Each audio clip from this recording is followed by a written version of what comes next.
होली पर्व पर अनंत शुभकामनाएं सभी को। हिंदी साहित्य के इतिहास की थोड़ी सी चर्चा अपेक्षित है। इतिहास का शाब्दिक अर्थ ही है ऐसा ही हुआ। अतीत के घटनाओं का विवरण ही इतिहास कहलाता है। विस्तृत अर्थ में इतिहास अतीत की प्रत्येक स्थिति, परिस्थिति, घटना, प्रक्रिया एवं प्रवृत्ति की व्याख्या करता है। संक्षेप में अतीत के किसी तथ्य, तत्व एवं प्रवृत्ति का वर्णन कालक्रम की दृष्टि से करना इतिहास है। इतिहास लेखन के लिए तटस्थता, वस्तुपरकता, तथ्यों की प्रामाणिकता के साथ साथ प्रामाणिक निष्कर्षों की निर्णयात्मक शक्ति होने का गुण अपेक्षित माना जाता है। इतिहास हीगेल के अनुसार इतिहास केवल घटनाओं का अन्वेषण एवं संकलन मात्र नहीं है, अपितु उसके भीतर कारण कार्य की श्रृंखला विद्यमान है। इनके अनुसार विश्व इतिहास की प्रक्रिया का मूल लक्ष्य मानव चेतना का विकास है, जो द्वंद्वात्मक पद्धति पर आधारित है। साहित्य के इतिहास के संबंध में फ्रेंच विद्वान तेन कहते हैं, किसी भी साहित्य के इतिहास को समझने के लिए उससे संबंधित जातीय परंपराओं, राष्ट्रीय और सामाजिक वातावरण एवं सामाजिक परिस्थितियों का अध्ययन विश्लेषण आवश्यक है। उन्होंने साहित्य की विभिन्न प्रवृत्तियों के मूल में 3 प्रकार के तत्वों को सक्रिय बताया: जाति, वातावरण तथा क्षण विशेष। हडसन कहता है, साहित्य के इतिहास में काव्य रचयिता के व्यक्तित्व एवं प्रतिभा को भी महत्व देना चाहिए। सुमन राजे कहती हैं कि एक बात जो मैं समझती हूँ सबसे महत्वपूर्ण है, जिनकी सबने बड़ी उपेक्षा की है, वह है मूल्यों का संयोजन। इसके बिना मानविकी इतिहास लिखा ही नहीं जा सकता, और साहित्य का तो बिल्कुल नहीं। साहित्य संपूर्ण मानव की सर्वश्रेष्ठ उपलब्धियों का कलात्मक संश्लेषण है। इतिहास के संबंध में मूल्यों की उपेक्षा किसी हद तक खतरनाक हो सकती है। हिंदी साहित्य के इतिहास के स्रोत का आधार 2 भागों में बांटा जा सकता है: अंतः साक्ष्य, बाह्य साक्ष्य। अंतः साक्ष्य के अंतर्गत उपलब्ध सामग्री को भी 3 रूपों में बांटा जा सकता है: भक्त एवं संत व्यक्तियों से संबद्ध आधारभूत ग्रंथ, कवियों विषयक काव्य ग्रंथ, साहित्यकारों की प्रकाशित व अप्रकाशित रचनाएं तथा कवियों के परिचय से संबद्ध पुस्तकें। बाह्य साक्ष्य के अंतर्गत प्राप्त सामग्री 4 रूपों में मिलती है: साहित्यिक सामग्री, प्राचीन ऐतिहासिक स्थान, शिलालेख, वंशावलियां एवं प्रामाणिक उल्लेख, जनश्रुतियां, विभिन्न युगों की आंतरिक एवं बाह्य परिस्थितियों की ज्ञापक सामग्री। 19वीं सदी के पूर्व विभिन्न कवियों, लेखकों द्वारा परिचयात्मक ग्रंथ जो थे, उनसे कुछ आधार मिला और हिंदी साहित्य के इतिहास में वो भी संकल्पबद्ध हुए, लेखनीबद्ध हुए। हिंदी साहित्य का प्रथम इतिहास लिखा फ्रेंच विद्वान गार्सा द तासी ने। इनकी पुस्तक का नाम है इस्त्वार द ला लिटरेत्यूर हिंदुस्तानी। प्रथम भाग 1839 में, द्वितीय भाग 1847 में प्रकाशित हुआ। इनके इतिहास ग्रंथ में 72 कवियों का परिचय दिया गया है। कवियों को कालक्रम के अनुसार नहीं रखा गया, अंग्रेजी वर्णक्रम के अनुसार प्रस्तुत किया गया है। इसे इतिहास मानने में लोग संकोच करते हैं, क्योंकि काल विभाजन का कोई प्रयास ही नहीं है और युगीन प्रवृत्तियां भी नहीं मिलती। यह प्रथम प्रयास है, इसलिए सराहनीय है। हिंदी साहित्य का अगला इतिहास है मौलवी करीमुद्दीन का तज़किरा ए शुअराई हिंदी, जो सन 1848 में प्रकाशित हुई। इसमें भी कालक्रम का ध्यान रखा गया है, पर हिंदी कवियों का नाम गार्सा द तासी की अकारादि शैली के अनुसार है। जैसे हम डिक्शनरी देखते हैं वैसे है। इसका भी ऐतिहासिक महत्व है। तीसरा इतिहास है शिव सिंह सेंगर का। इनकी पुस्तक का नाम है शिव सिंह सरोज, जो 1883 में आई। इसमें 1000 कवियों का जीवन चरित्र तथा उनकी कविताओं का उदाहरण दिया गया है। हिंदी साहित्य का इतिहास ग्रंथ वैज्ञानिक ढंग से हिंदी साहित्य का इतिहास लिखने का जॉर्ज अब्राहम का प्रथम प्रयास है, और जॉर्ज अब्राहम ग्रियर्सन ने जो पुस्तक लिखा, जो इतिहास ग्रंथ लिखा, वह नामकरण के आधार पर लिखा और उस पुस्तक का नाम है the modern vernacular literature of Hindustan. और वैज्ञानिक ढंग से हिंदी साहित्य का इतिहास लिखने का यह प्रथम प्रयास है। उन्होंने हिंदी भाषा को प्राकृत अपभ्रंश उर्दू से अलग कर अपनी स्पष्ट एवं निर्भ्रांत दृष्टि का परिचय दिया है। 952 कवियों का परिचय कालक्रमानुसार दिया गया है। युगीन प्रवृत्तियों को स्पष्ट करने का इन्होंने प्रयास किया। प्रत्येक काल की प्रवृत्तियों, परिस्थितियों और प्रेरणा स्रोत का उद्घाटन किया। काल विभाजन का प्रयास किया। ग्रंथ में अध्याय का विभाजन है। पूरे ग्रंथ में 12 अध्याय हैं। प्रत्येक काल काल विशेष का सूचक है। प्रत्येक काल में गौण कवियों का अध्याय विशेष के अंत में उल्लेख किया गया है। गारसा दत्तासी व शिव सिंह सेंगर के अलावा भक्तमाल, गोसाई चरित्र, कालिदास आदि 17 रचनाओं के उल्लेख के साथ साथ स्थान पर मूलाधारों के संदर्भ संकेत भी दिए गए हैं। जॉर्ज ग्रियर्सन का भक्ति काल को स्वर्ण काल घोषित करना एक महत्वपूर्ण उपलब्धि है। जॉर्ज ग्रियर्सन के बाद जो इतिहास ग्रंथ आया उसका नाम है मिश्र बंधु विनोद, जो 4 भागों में विभाजित है। प्रथम 3 भाग 1913 ईस्वी में हिंदी ग्रंथ प्रसारक मंडली द्वारा प्रकाशित हुआ। चतुर्थ भाग 1934 में प्रकाशित हुआ। मिश्र बंधुओं का नाम है गणेश बिहारी मिश्र, श्याम बिहारी मिश्र MA तथा सुखदेव बिहारी मिश्र BA। मिश्र बंधुओं के इतिहास की विशिष्टता है, इसमें लगभग 5000 कवियों का परिचय दिया गया है, परंतु कवियों की श्रेणियों और उनकी काव्य समीक्षा में परंपरागत सिद्धांतों और पद्धतियों का अनुसरण है। इसमें काल विभाजन को व्यवस्थित रूप देने का प्रयास किया गया। पूरे हिंदी साहित्य को 8 से अधिक कालखंडों में विभक्त किया गया। मिश्र बंधु के बाद का इतिहास ग्रंथ है विदेशी इरविन ग्रीव्स की पुस्तक है अ स्केच ऑफ हिंदी लिटरेचर। इसके बाद इतिहास में शुक्ल जी का इतिहास आता है। यह हिंदी साहित्य का पहला इतिहास ग्रंथ है जिसमें सूक्ष्म, व्यापक दृष्टि, विकसित दृष्टिकोण, स्पष्ट विवेचन, विश्लेषण और प्रामाणिक निष्कर्ष है। हिंदी साहित्य के 900 वर्षों के इतिहास को 4 सुस्पष्ट काल खंडों में विभक्त किया गया है। यद्यपि नवीन शोध के कारण उनका काल विभाजन कुछ त्रुटिपूर्ण हो गया है, परंतु अपनी सरलता और स्पष्टता के कारण आज भी बहुप्रचलित और बहुमान्य है। पूरे भक्ति काल को 4 भागों या शाखाओं में बांटकर उसे शुद्ध दार्शनिक एवं धार्मिक आधार पर प्रतिष्ठित करने का श्रेय शुक्ल जी को है। चुने हुए 1000 कवियों का परिचय, उनके काव्य का उदाहरण सारगर्भित रूप में दिया गया है। शुक्ल जी ने कवियों व साहित्यकारों के जीवन चरित्र संबंधी इतिवृत्त के स्थान पर उनकी रचनाओं के साहित्यिक मूल्यांकन पर जोर दिया है। विभिन्न काव्यधाराओं, युगीन प्रवृत्तियों के निर्धारण में शुक्ल जी को असाधारण सफलता मिली है। शुक्ल जी को इतिहास ग्रंथ लिखते समय कुछ कल्पना तथा अनुमान का सहारा लेना पड़ा। वीरगाथा काल की अनेक रचनाएं जो उन्होंने गिनाई हैं अस्तित्व में नहीं है, कुछ अप्रामाणिक भी हैं। शुक्ल जी का भक्ति काल को पराजित मनोवृत्ति का परिणाम मानना, संत मत में एकेश्वरवाद, इस्लाम का प्रभाव देखना, प्रेमाख्यान काव्य को सूफी मसनवी की छाप मानना आदि अनुमान पर आश्रित है। रीतिकाल में रीति मुक्त प्रेम मार्गी कवियों, वीर रसात्मक काव्यों, नीति व वैराग्य संबंधी मुक्तकों के साथ शुक्ल जी ठीक से न्याय नहीं कर पाए हैं। शुक्ल जी के बाद राम कुमार वर्मा जी का इतिहास आता है। हिंदी साहित्य का आलोचनात्मक इतिहास। हिंदी साहित्य का आलोचनात्मक इतिहास जिसके लेखक हैं डॉक्टर राम कुमार वर्मा। डॉक्टर राम कुमार वर्मा के बाद आचार्य हजारी प्रसाद द्विवेदी जी की पुस्तक आती है जिसका नाम है हिंदी साहित्य की भूमिका। और इस तरह से यह ग्रंथ हिंदी साहित्य का महत्वपूर्ण ग्रंथ है। साहित्य में क्रांतिकारी कदम इसमें उठाया गया है। इसमें कुछ प्रवृत्तियों के उद्गम को खोजने का प्रयास किया गया है और इसमें पुस्तक के कुछ अंश सुनाए जा सकते हैं। इस्लाम ना आया होता तो भी भक्ति साहित्य का 12 आना वैसा ही होता जैसा आज है। हिंदी संत काव्य पूर्ववर्ती सिद्धों व नाथपंथियों के साहित्य का सहज विकसित रूप है। प्रेमाख्यान काव्य की कथा वस्तु, कथानक, रूढ़ियां, रचना शैली, छंद योजना आदि संस्कृत, प्राकृत व अपभ्रंश की काव्य परंपराओं पर आश्रित है। हिंदी साहित्य का उद्भव और विकास, हिंदी साहित्य का आदिकाल, इनकी अन्य पुस्तकें भी हैं।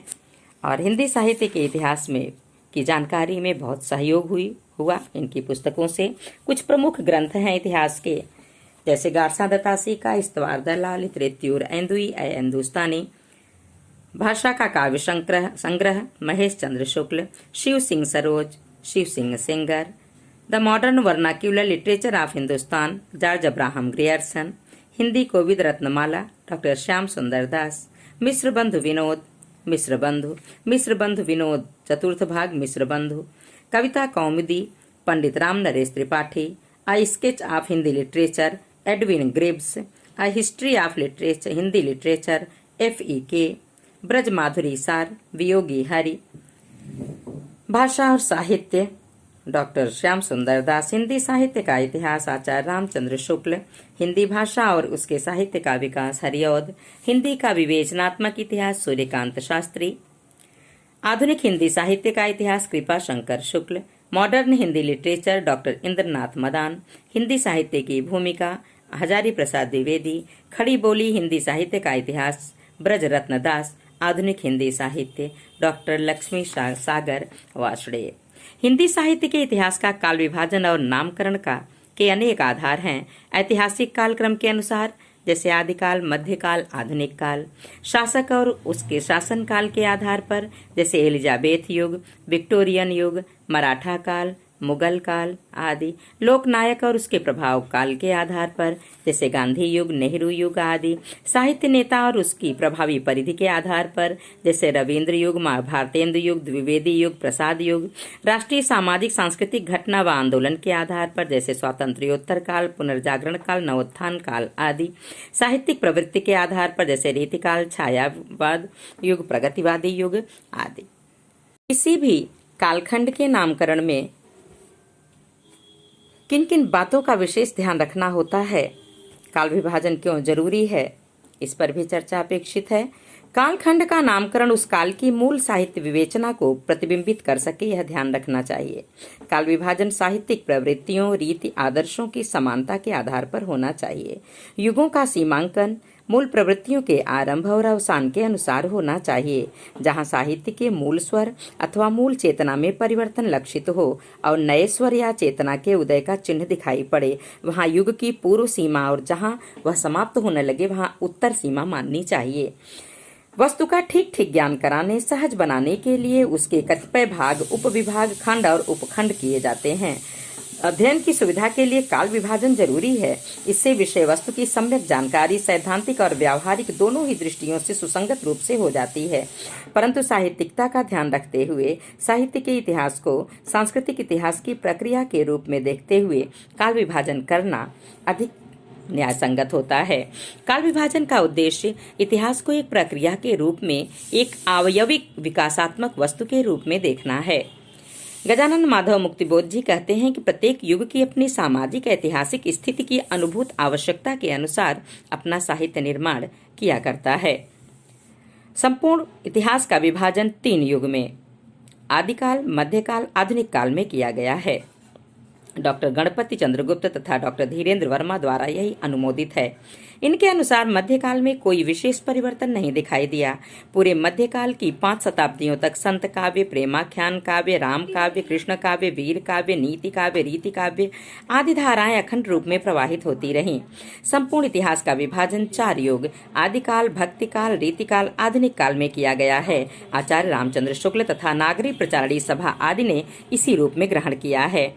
विधाओं के अनुसार हिंदी साहित्य का विभाजन, इसमें कविता तथा गद्य साहित्य की विविध विधाओं के इतिहास का वर्गीकृत अध्ययन किया गया है। शुद्ध कालक्रम के अनुसार साहित्य का वस्तुगत विभाजन, इस दृष्टिकोण के पोषक विद्वानों का कथन है कि किसी भी विचारधारा अथवा साहित्यिक दृष्टिकोण का आरोपण करने से परिदृश्य विकृत हो जाता है और यथार्थ दर्शन में बाधा पड़ती है।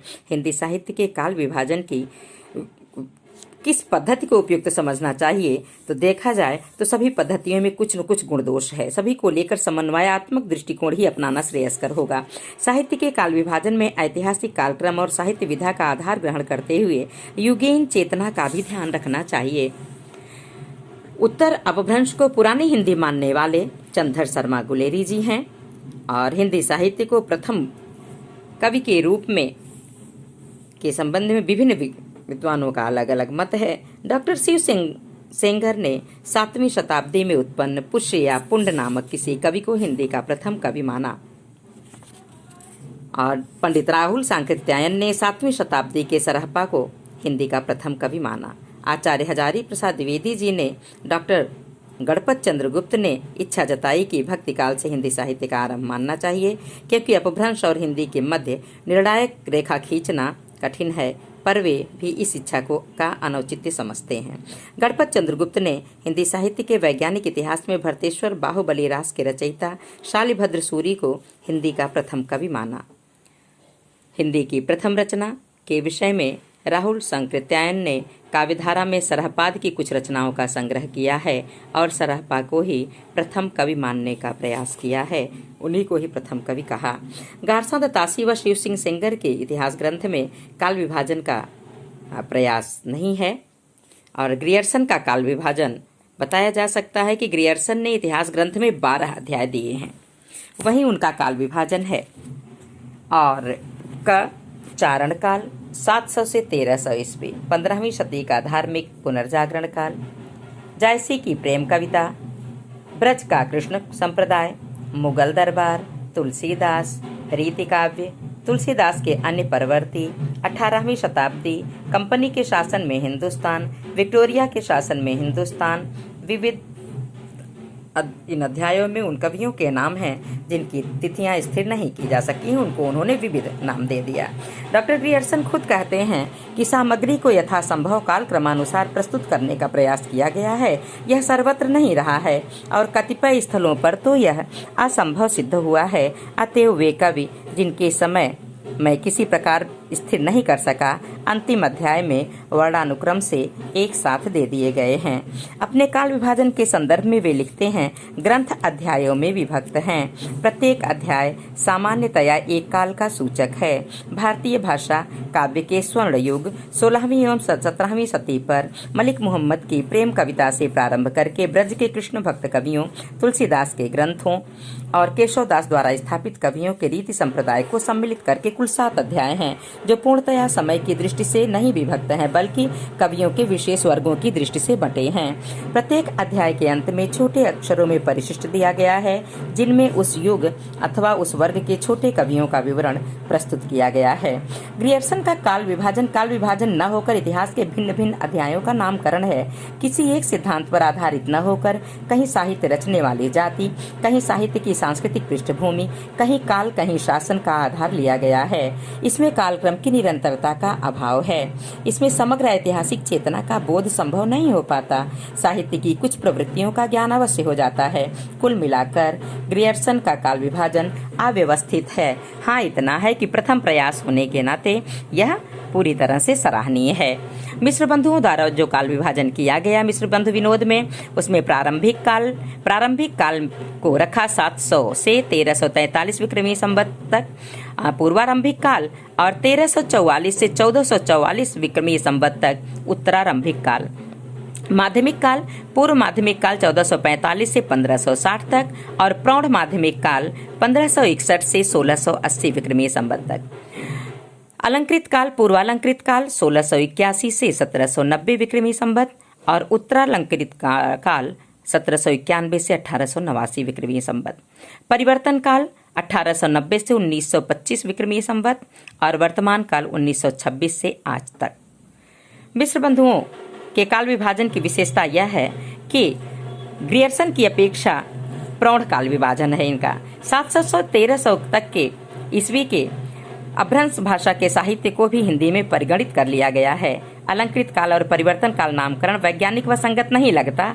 अलंकृत काल अलंकार पर बल, अलंकरण पर बल, यह किसी पूरे काव्यकाल की विशेषता नहीं हो सकती। परिवर्तन तो विकास प्रक्रिया की मांग है जो प्रत्येक युग विशेष में हुआ करता है, तो अलंकृत काल और परिवर्तन काल नाम ठीक नहीं। मिश्र बंधुओं के काल विभाजन के संबंध में डॉक्टर गणपत चंद्रगुप्त जी कहते हैं, यह भी विचित्र बात है कि जहाँ वे मध्यकाल में लगभग 200 वर्षों के समय को भी साहित्य की प्रौढ़ता के आधार पर 2 अमांतर भेदों पूर्व माध्यमिक काल, प्रौढ़ माध्यमिक काल में विभक्त करते हैं, जिसका अर्थ है 100 वर्षों में ही साहित्य प्रौढ़ हो गया, जबकि प्रारंभ में ही 700-800 वर्षों में वह एक सा रहता है। इसी प्रकार अलंकृत काल के बाद परिवर्तन काल के रूप में 35 वर्ष के समय को अलग स्थान देना भी अस्वाभाविक लगता है। विभिन्न कालखंडों के नामकरण में भी एक जैसी पद्धति नहीं अपनाई गई है। जहां अन्य नामकरण विकासवादिता के सूचक हैं, वहां अलंकार काल आंतरिक प्रवृत्ति पर आधारित है। आचार्य रामचंद्र शुक्ल का काल विभाजन इस प्रकार है: आदिकाल और वीरगाथा काल संवत 1050 से 1350 तक, पूर्व मध्यकाल भक्तिकाल 1375 से 1700 तक, उत्तर मध्यकाल रीतिकाल 1700 से 1900 तक, आधुनिक काल गद्य खंड 1900 से अब तक। उसमें गद्य का आविर्भाव, गद्य का प्रवर्तन और गद्य प्रवर्तन का प्रथम उत्थान, गद्य का प्रसार दूसरा उत्थान, गद्य की वर्तमान स्थिति तीसरा उत्थान। आधुनिक काल में काव्यखंड, काव्यखंड में जो 1900 से अब तक है, पुरानी धारा नई धारा का प्रथम, पुरानी धारा फिर नई धारा का प्रथम उत्थान, फिर नई धारा का द्वितीय उत्थान, फिर नई धारा का तृतीय उत्थान। आचार्य रामचंद्र शुक्ल काल विभाजन की आवश्यकता पर बल देते हुए लिखते हैं कि शिक्षित जनता की जिन जिन प्रवृत्तियों के अनुसार हमारे साहित्य के स्वरूप में जो परिवर्तन होते आए हैं, जिन जिन प्रभावों की प्रेरणा से काव्यधारा की भिन्न भिन्न शाखाएं फूटती रही हैं, उन सब के सम्यक निरूपण तथा उनकी दृष्टि से किए हुए सुसंगत काल विभाजन के बिना साहित्य के इतिहास का सच्चा अध्ययन कठिन दिखाई पड़ता था। शुक्ल जी ने अपने इतिहास ग्रंथ में जिस पद्धति का अनुसरण किया है उसके बारे में बताते हुए लिखते हैं कि जिस कालखंड के भीतर किसी विशेष ढंग की रचनाओं की प्रचुरता दिखलाई पड़ी है, वह एक अलग काल माना गया है और उसका नामकरण उन्हीं रचनाओं के स्वरूप के अनुसार किया गया है। बाद में विशेष ढंग की रचनाओं की प्रचुरता का तात्पर्य समझाते हुए लिखते हैं, जैसे यदि किसी काल में 5 ढंग की रचनाएं और दूसरे के क्रम में मिलती हैं, तो जिस ढंग की रचना की 10 पुस्तकें हैं उनकी प्रचुरता कही जाएगी। यदि शेष और ढंग की पुस्तकें मिलाकर 20 हैं तो यह हुई पहली बात। दूसरी बात है ग्रंथों की प्रसिद्धि। प्रसिद्धि भी किसी काल की लोक प्रवृत्ति की प्रतिध्वनि है। शुक्ल जी के काल विभाजन की विशेषताएं हैं। शुक्ल जी ने काल विभाजन का 2 आधार लिया, एक परंपरा से प्राप्त मनोविज्ञान के आधार पर आदि मध्य आधुनिक नामकरण, दूसरा उस युग की प्रमुख साहित्यिक प्रवृत्तियों के आधार पर विशिष्ट नामकरण किया। सरलता, संक्षिप्तता, स्पष्टता के कारण आज भी उनकी पुस्तक हिंदी साहित्य जगत में बहुमान्य है, यद्यपि इनमें असंगतियां भी रह गईं। पर्याप्त सामग्रियों के अभाव होते हुए भी उन्होंने एक उत्कृष्ट इतिहास ग्रंथ लिखने का प्रयास किया है। 1050 विक्रमी संवत से 1375 विक्रमी संवत तक वीरगाथा काल मानना हिंदी के साथ अन्याय करना है। हिंदी भाषा का विकास 12वीं सदी के उत्तरार्ध में हुआ। इसके अलावा शुक्ल जी ने प्रत्येक काल की जो निश्चित तिथि दी है, उस तिथि निर्धारण का आधार वे स्पष्ट नहीं कर पाए हैं। अपभ्रंश भाषा को पुरानी हिंदी प्राकृत भाषा की परिधि में समेटना ठीक नहीं। जिन रचनाओं के आधार पर प्रथम काल का नामकरण रखा गया, उसमें कुछ ग्रंथ तो का अस्तित्व तो है ही नहीं, कुछ परवर्ती हैं जिसका नाम उल्लेख मात्र है। अधिकांश रचनाओं का समय ठीक से वे निश्चित भी नहीं कर पाए हैं।